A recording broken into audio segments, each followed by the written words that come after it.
Hey guys, this is my 2004 Dodge Ram. It's got the 4.7 liter V8. It's the regular cab short bed, so it's only got 2 doors, no back seats. But I was gonna do like a little review. The thing's got 115,000 miles. I've had it for about 2 years. I bought it with 104. It had a lot of issues when I first got it. I think it just changed hands wrong time. You know, like the previous person didn't do anything to it. So it needed like all the calipers, all the rotors, all the pads, the brake lines, pretty sure from basically the middle of the truck all the way back, and also to the axles. And then I just got lower ball joint on the passenger side, along with the control arm bushing, which also required the control arm to come with. I mean, it comes with it, so I got that replaced. I don't know if that was both fronts, but I know it was for sure the passenger side. And then I've had the water pump replaced because that cracked on me. And that was all within, that was all within the time I had it, but most of that was since probably the last year. Like, I think the water pump went about a year ago, and that was just downhill from there. Actually, the one of the brake lines popped on me. I pressed the brake pedal down, and I could just feel it all of a sudden, just boom, it went to the floor. And I had to drive it home with it leaking brake fluid from the reservoir for the rear. Front one still worked, but I got that fixed and everything. But anyway, so like I said, I just got it wrong timing, and this is Ohio, so stuff rusts and corrodes quick. So even a brand new brake line, if it's unprotected, it'll probably rust through in like 3 years, maybe 4. Depends on how much you drive it in the wintertime. This is my winter ride. There is rust on it. You can see it in my other videos. But anyway, how it's holding up after 14 years and 115,000 miles. The transmission is good. The engine, it tries to stall out here and there. Like, when I first start out, I think it's spark plugs and wires. These are probably the originals.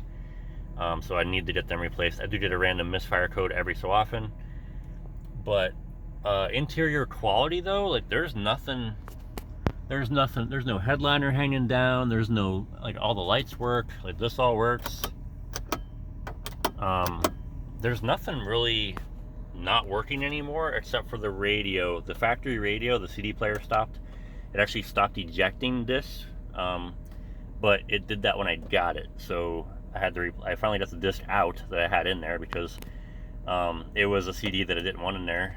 It was one of my girlfriend's CDs, and we went shopping, so I was like, oh, I'll surprise her with it, because it was like the first time we used the truck to go shopping, and it wouldn't come out. So after like 6 months of me, every time I got in here, I just hit the eject button on the factory one, and it finally came out all of a sudden, after like 6 months of trying. This was sitting for a few months, like 2 months here, 2 months there. But other than that, though, I mean, there's nothing really, like, everything's in good quality, good shape. There's nothing really wrong with the steering wheel. Just a little bit of like paint or whatever that is wearing off, or just nothing much. But overall though, like, everything's fine. The screen works fine. I think one of my lights, like the lights back here, are dying on me. Like, one of them's dead or 2 of them are dead. The gauge one of them comes and goes up in this corner, but it's mostly been on lately. Speakers all work great. Like, everything's fine. I do like that these this has this plastic bin type deal, so that's actually like got a lip there. I've had a 2004 F-150, which was the Heritage. It was like the 03 style, because 03 and 04, or sorry, 04 they had a new design, and they carried over the 03 as a Heritage. I had that, and I also had the 08, which was the last year of that same style. And they were both regular cabs, and they both did not have this little bucket lip thing. I bought the 08 brand new. So I don't know if this is a thing that came in here afterwards, like somebody put in, but it's in there. It seems like it was probably in there since the beginning. I had a 14 Ram that did have that. I bought it also new, and it did have something like that. So this was probably something that this came with. But so the engine, I don't know if you can hear it in this video, but the engine has a little bit of like a pulley whine. One of the pulleys is whining. It's not, I thought it was the power steering, because it sounds like power steering, but when you turn the wheel and stuff, it doesn't get any louder. It's just a constant, as you go faster, it gets louder. So it's not super loud. It kind of goes to a certain point and then it just stays there. So it's just one of the pulleys. not quite wearing out, but just one of those deals like where it's, you know, it's getting old. And then this has the 4.7 liter V8. For a regular cab short bed truck, it's okay. Like it doesn't. I mean, it has power, but for this size truck and stuff, it just feels like it's underpowered. It's 235 horsepower and 295 torque, I believe. But the transmission green is so spread apart that it's kind of, first gear's good, second gear's tolerable, and then like third and up is kind of like not very powerful. When you're going up any, like if you're going, like I had this set at 70 on the highway, cruise control, and anytime that you're not on like level ground, if you start going up a slight incline, this thing, like almost guaranteed, it has to downshift to keep that speed. And there are times, even on like where they're not even that big of a hill, it downshifts 2 gears just to keep up, you know, to keep the speed. But what happens is this thing can't hold it. So if you have it set at 70, it drops down to 65, and then it kicks down 2 gears. Sorry, kicks down 2 gears, and it speeds up to like 74, and then it lets off. So it's constantly going like over it and then back under, and then over again and back under. It's like it can't keep it at the right speed, so it like overdoes it or underdoes it.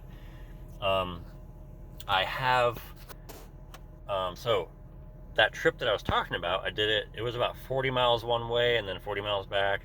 So it was, it's not steep hills, but there's like one or two that are a little steep. Nothing like a normal car wouldn't have an issue with them. But this thing is just so underpowered. I don't know, it just drops to gears. There's nothing wrong with the engine. It still runs. But if you do it, like if you, you know, if you get on it, it goes. It's just, they're not really fast engines. But the trip that I did, I went to buy that, which is a V6. It's a Chevy Uplander, 2008. And I haven't driven that on the highway.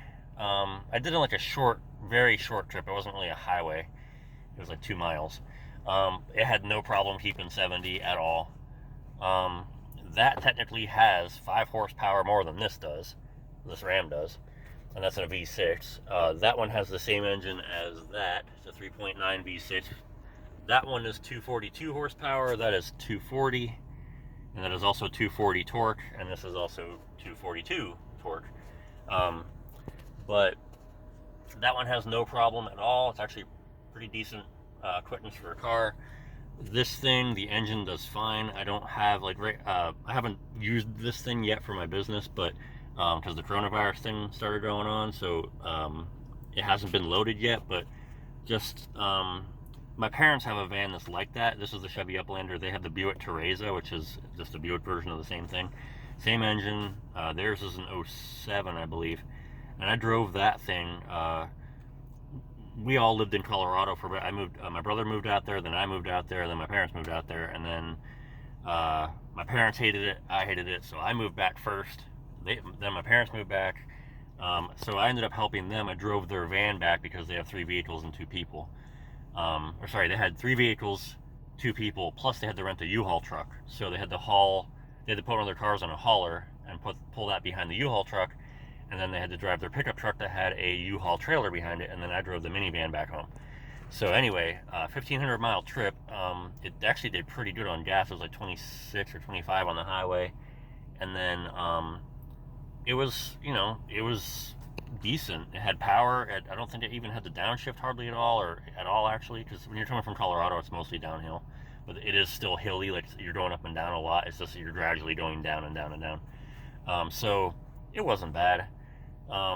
So I would have no problem. This one's like 200 pounds heavier than the normal, you know, whatever, the normal version. This is the cargo van version. And it's also the extended. The cargo van is the extended version. My parents' Teresa, I believe, is a normal configuration where it's not the extended one. But I could be wrong. But I had that thing loaded up. Like there was like all sorts of stuff in the back of that thing, and it had no problem, you know, keeping up. It was probably like 500 pounds in the back or so. It had no problem keeping up with the speed. This thing, I have never towed with it, but to be completely honest, that 2008 F-150 that I had was also a regular cab short bed, and it was a V6, and I pulled, I would say 4,500 pounds of like a U-Haul trailer when I moved from Pennsylvania to Colorado, and it had no issues. I think I had it in fourth gear almost the whole time, pretty much no problem. Once I got to Colorado, when you start getting elevation, you start losing power from the lack of oxygen, and basically at 6,000 feet, you're losing like 18% of your power. General rule of thumb. This thing, I wouldn't think, even though this is rated higher, I wouldn't think that this thing here would actually tow it, like tow the same amount as the F-150 as easy. I think the F-150 would have like, it did it easier than this thing probably would, just based on how this thing drives normally. It's just too underpowered for its own good. And hauling, I mean, towing something, it's supposed to tow like 6,000 pounds or something like that. And my F-150 was rated for 5,500. I bet that F-150 handled 5,500 better than this thing would handle 5,500.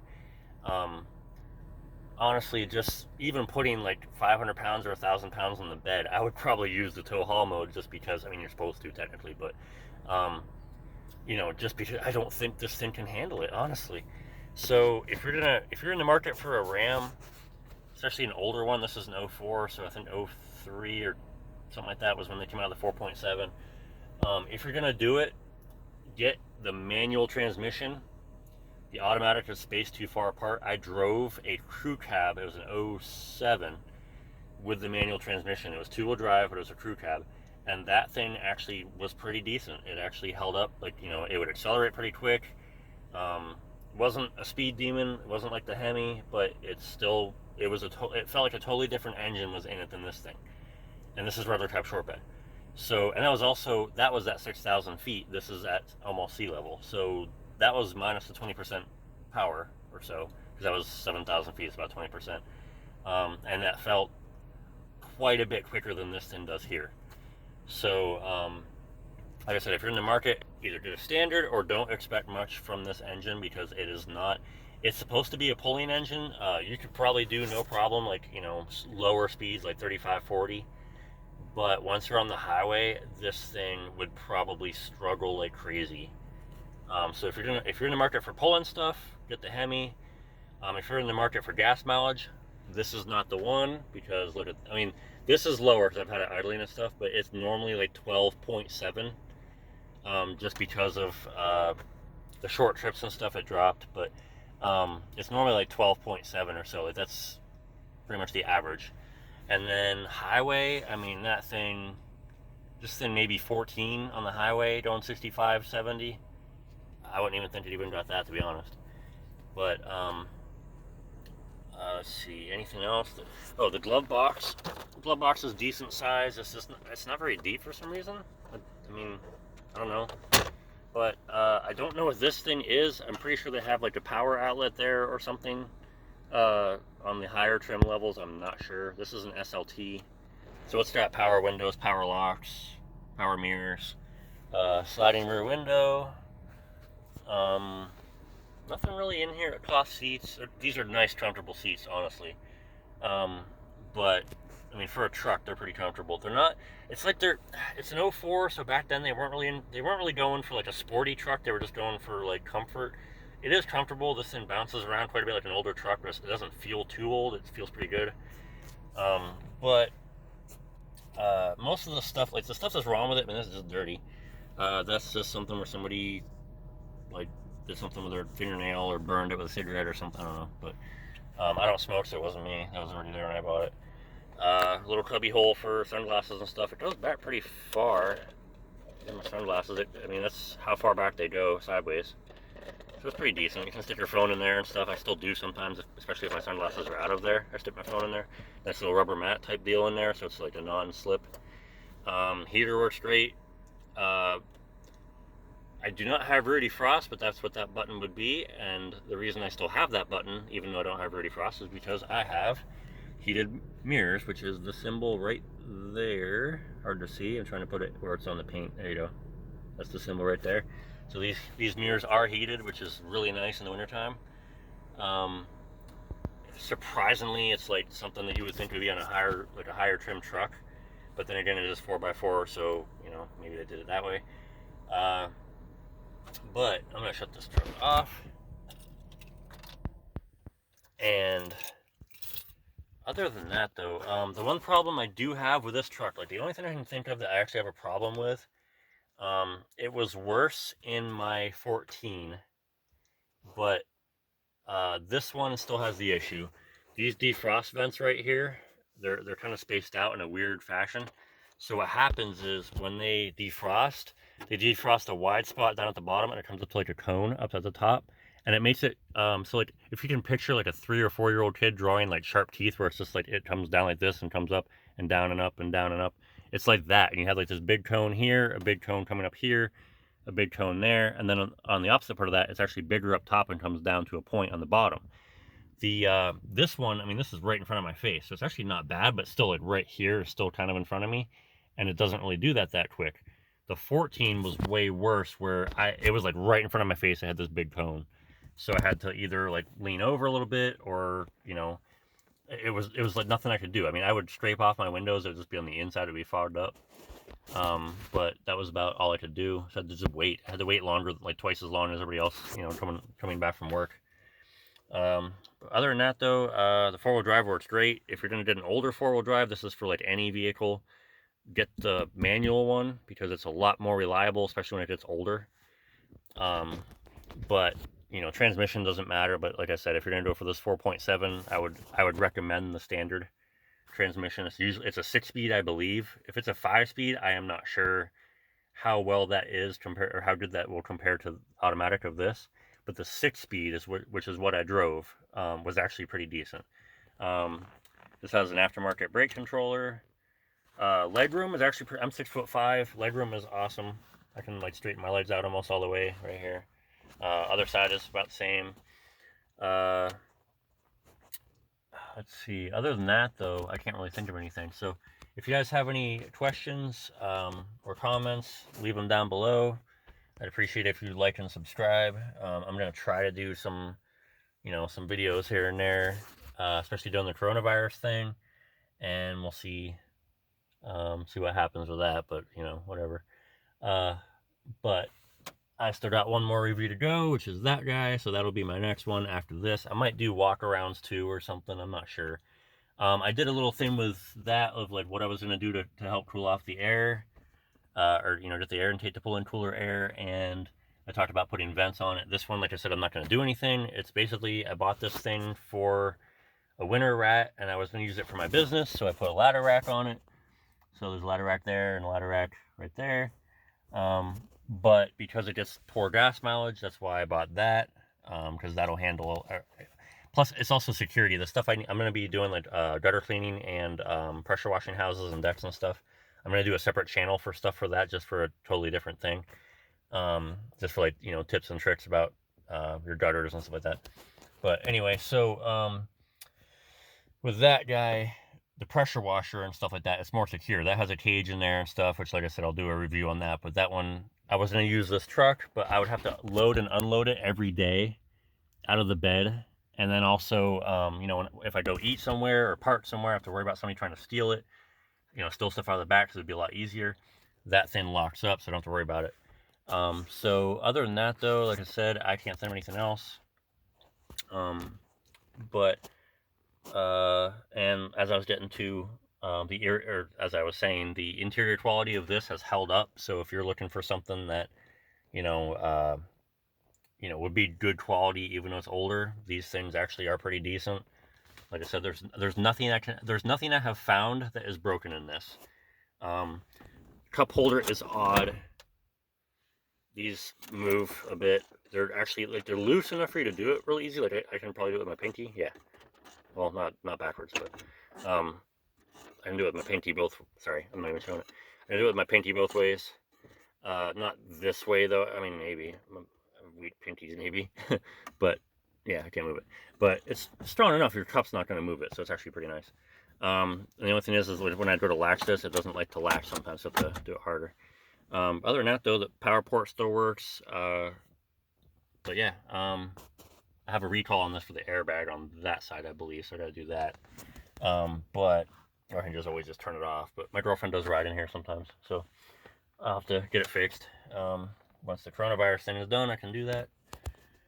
So Other than that, like I said, if you have any comments or questions, just leave me leave it down below. And like I said, I would really appreciate it if you would subscribe and like my video. And thank you for watching.